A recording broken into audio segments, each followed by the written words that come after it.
How to understand the harmonic tremors? This is a term that we have heard since the eruption of the Fagradalsfjall volcano and the Meradalir volcano in Iceland.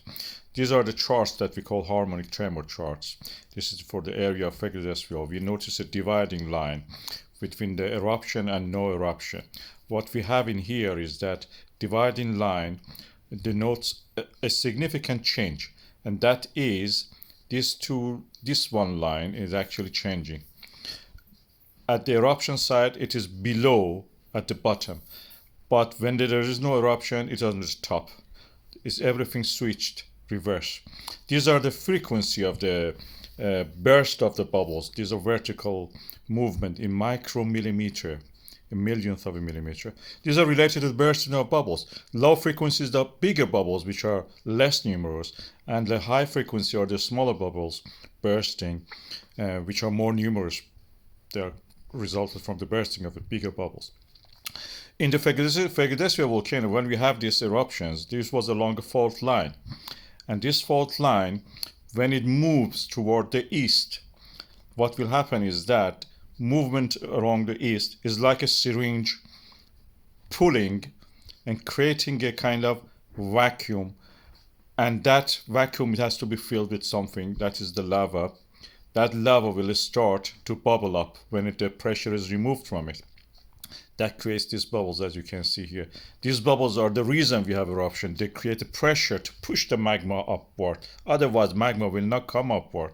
There is no reason for it to do that. It's like a fountain pushing it upward. This the downward movement of this VIP hill, for example, here, created the eruption at the Geldingadalir valley.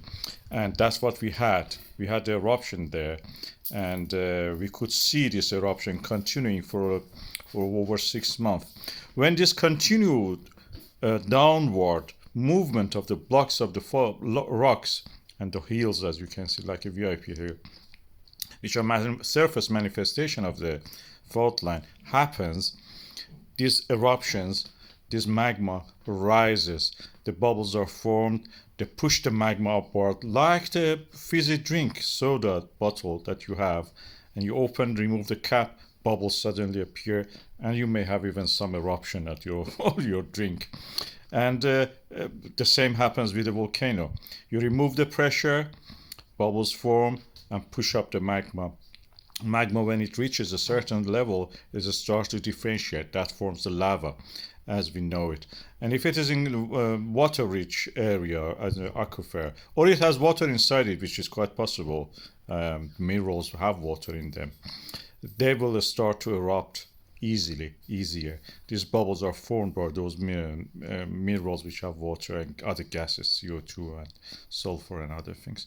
This is because this movement, downward movement, is by the extension of the mid-Atlantic ridge. We are seeing actually the bottom of the ocean here at the surface in Iceland.